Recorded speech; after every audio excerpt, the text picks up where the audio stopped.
Greetings out there in YouTube land. This is Morris, man. And as always, I thank you guys for coming to my channel. Today I'm going to entitle this video Comment from David, because David asked me a really good question. I thought that this question warrants me to post a video so all you guys can hear the answer.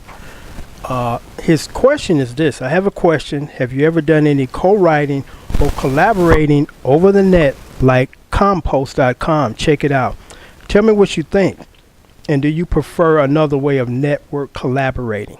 Now, here is the answer to my question regarding that. It's just my answer. I'm old school. When it ain't broke, I'm not trying to fix it. I look at music as real personal to me. You know, the stuff that I write are like my little babies. I nurture them, and then when they big enough or, you know, good enough to be put out there to be recorded, I do that.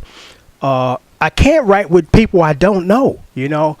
Because after being on the internet a couple years, I've had people ask me to do stuff collaborating all over the world. And I'm like, I'm just old school. I got to have the guy that I'm collaborating with in the room with me. You know, it has been working for centuries.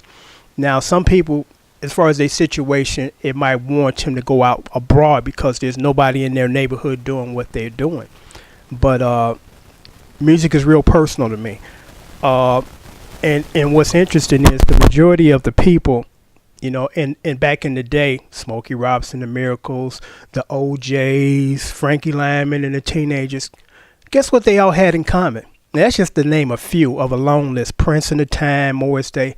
They knew each other before they started working together. They either were in high school or they lived in the same neighborhood, you know, and that connection has to be there because, again, music is personal. I can't sit down with somebody I know nothing about and write, you know.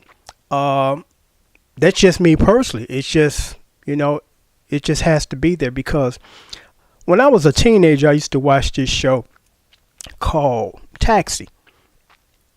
And what I quickly noticed about that show, and I liked it a great deal, was not only these people were co-workers, they were friends.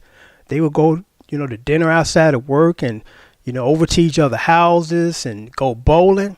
And when I started working for this food chain in my teenage years, and I stayed there for about 14 years, and I had the same camaraderie with my coworkers. We were not only coworkers, we were good friends. You know, and a shout out to the 83rd in College and 87 Stony Jules, Richard Starks, Julius Echoes, I think it was Glenn Davis, Paul, I forgot Paul's name. He was a big Prince fan. My supervisor over at 87 in Stony, Mr. Gerald Head. Love you guys. Those were some great memories. And we were good friends along as well as co-workers. Because when I got into corporate America, it was just totally different. People claim to be your friend, and when it's time to put that fucking knife in your back, you know, to the end, they smiling while they sticking you. And it's like, it's just so unfortunate that on that level it becomes cutthroat. It's about who can make the most money, get that promotion, even we try to weed you out and get you fired. You know, they had no kind of compassion for you. It was all about chasing dollars, you know, and I thank God that after 24 years, I was able to remove myself from that nonsense because I'm like, this is just some bullshit, you know? People claim to be this, and then when it's time to show their true colors, it's two totally different people. But getting back to the collaboration thing, again, if it's not broke, not trying to fix it. I've been fortunate enough where I've only really had to collaborate because I've written over 200 songs plus, and I've had over 100 charted. I've been fortunate enough where I didn't have to rely too much on collaboration for this reason. I play guitar, I play bass, so I know the perspective of where the bass player would be coming if I'm writing a composition. I play a little keyboards enough to write, because oddly enough, the majority of stuff that I write on keyboard, not on guitar. Play drums good enough, you know, to play them with my band when the drummer wants to sing because he's a great vocalist. Play enough keyboards to hold down chords while the keyboard player is doing solo. So I was always able to come from those different perspectives when I wrote or when I write, as opposed to I'm just strictly guitar player and I need to bring a bass player in to get a bass player perspective of what should be the bass line. So I was fortunate in that department.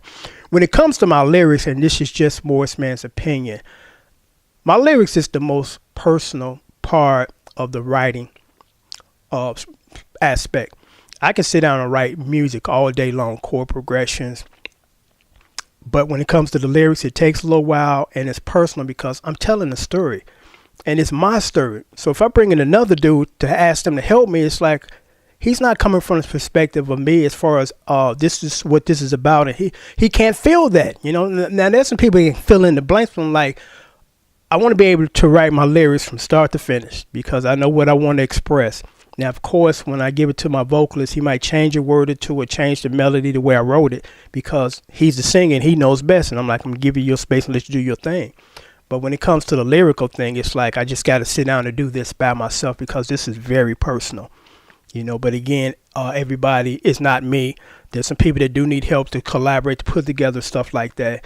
And then there's some people that it's about the money machine where it's like we're just trying to make money, dude. If it take 3 guys to sit down and throw this together, and sometimes that's what they do, throw it together to get these residuals and divvy up on the residuals when the money start rolling in. That's what we do. But I've been fortunate enough, but I've never been placed in a situation where I'm forced to do that kind of stuff. I have the freedom to sit down and write what I want to write. Without any type of editing from someone else, or I don't think this section here works, try something else, so let me put this in for you. So again, as far as this collaboration thing, what do I think? I think old school works. Why try to fix it? But there's some people, it works for them. And let me just put this in because this will probably be the only time I could probably put this in here for young folks that it ties in. And this is for you young guys, because, I was fortunate enough that I hung out with older guys. So they did a tried and tried method of things, and it didn't work. So they let me know that it didn't work and leave it alone, because here it is. I've been fortunate enough where when it came to relationships, I was able to be respectful to women and their feelings, because I'm like, I don't want nobody to fuck me over. So why would I think it's okay to fuck somebody else over? Because for most of us, you young guys, and back in the day when I was a young guy, if the situation presented itself for sex, we in. Regardless of what we thought of this woman, felt about this woman, or trying to build a relationship with this woman, we were in. And once we committed that act, we flee the scene. And now we got these women that are emotionally connected to you, because most women only give themselves to you when they care about you. A handful of them will give themselves to you regardless of that, but most women, when they do that, they care about you, generally care about you. So now you didn't just more or less violated their feelings, and you think that it's okay, and some women don't think it's okay and ain't having it, and that's why you get some of this cutting the tires nonsense and putting sugar in the tank and coming to your job clowning. Or even the worst case scenario, you have a baby by somebody you don't even care about. So now you didn't just basically kind of derail your life, because now for the next 18 years, hello child support, if not longer, if you got gaps in between your employment. And it's like, why go through all of that for that? When you don't care about them and you're going to do this, so be mindful who you decide to be intimate with. Because, again, I've been fortunate enough that the people that I were intimate with, I cared about. Some of them I loved, but never this, well, ain't nobody looking, and she offering it. I don't really care about her. Well, I know we ain't going to have a relationship. I mean, no.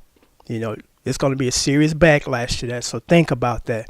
Because I know at that stage in your life, your hormones are raging. That's all you're thinking about all day long. But it's like, you know what? Take a moment, take a deep breath, take a step back, say, do I really care about this person, or do I feel that I can build with this person? Because in most cases, within a couple of days who you're compatible with and who you can build with. Now, it might not last forever, because some things are not designed to last forever, but you enjoy the moment. But you ask yourself, do I see myself building a relationship with this woman? And possibility of that. And if the answer is no, don't commit the crime, man. Because it's not going to be worth it. But getting back to that, I just had to throw that in there, because whenever I can, share some knowledge to younger folks, as far as not doing something that's going to, have a serious repercussions, I try to do that, because I had older guys back in the day that did it to me. It's like, no, little dude, don't do that, man. No, don't do that. Okay, I trust you because I know you've been there, you did it, and it didn't work for you. So I think it's going to work for me. But getting back to this thing. The collaboration thing, we have a tendency now in this age to do things quick, fast, in a hurry. instead of the old-fashioned way, rolling up those sleeves and putting in the work. And once you put in the work, you feel good about your creation because you put in the work and it's solid, as opposed to, nothing about guitar. And instead of paying somebody to teach you because, you got to invest in yourself. It's not always about trying to get around and cut corners, because you get what you pay for, and you don't get what you don't pay for. Okay. So you got to ask yourself, am I serious about this and committed to doing it? Because nowadays on the internet, because I just posted 2 videos regarding this topic, you're not going to become a musician by sitting on the internet and watching some dude fingers. Invest in a music teacher, let him teach you, and then you become a decent player. It's just real simple. You have to sometimes just take your ass upstairs and practice, instead of downloading an app on your phone, on your $500 iPhone, and you think since you don't know how to play that this app gonna teach you how to play. That's just an unrealistic expectation. And when you start off that way, and at some point in time the light bulb go off, say, man, it's been 2 years and I still can't play with crap. Then you go find somebody. But guess what? By then you didn't incorporate a lot of bad habits, as far as the way you put your hand on the neck of the guitar, the way you strum, the way you just your approach to the guitar. Now you have to undo that stuff and then bring in the new information that should have been in the first place. Because here's a good example of that. I play guitar on a professional level. I've been playing piano just as long as my guitar. I can't play. Keyboard wise, I can play. I don't know nothing about chords and stuff, regarding that like I do guitar. Guess why? Because I taught myself. And now it's hard to undo the stuff that I taught myself years ago and do it the right way, because I did try to attempt to do it the right way. When I got a music teacher, studied in college, it still wasn't sticking. And that's because I can't get that other stuff out of my head. So I'm like, you know what? This is a good example of, if you don't know what you're doing, go get somebody to know what they're doing and teach you to do what you need to do. And still up, I'm going to do it by myself, just follow some other dude's fingers. And, I don't know what the chord is up under my hand, but, I can play this. And it's still learning how to play your instrument, to play thousands of songs. You're trying to learn how to play a song, one song. And then you're struggling through that. You got to try to memorize all these finger placements because you don't know why they fit together, how they fit together. Because it's real simple now. For me, guitar-wise, somebody asked me to play C major 7 chord. Boom, there it is. Play it in a different version. Boom, there it is. Play it in the open version. Boom, there it is. I can do that. It's been ingrained in my brain to do it now. But as opposed to the piano thing, it's like just strictly by ear, and I'm finding what sounds good. And then sometimes my keyboard player come along and kind of help me. I say, okay, he tell you holding down a G major chord. Okay, what's this chord here? That's the C minor 7. Okay. So I stress that to you young people. Do it the old-fashioned way, because it still works. Go get a music teacher and pay him to teach you how to play, instead of downloading apps and you don't know what you're doing and you gathering all this information and there's no structure to it and you just trying to feel your way through it, and it shows in your plan. So I'm going to basically wrap this video up. Again, the network collaborating thing, it's just not my thing. Again, music to me is very personal. And I can't be personal with someone that I'm not personal with, that I don't know. But for those who feel that they have to do this, hey,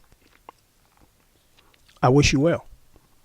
Until next time, take care. Thanks for watching.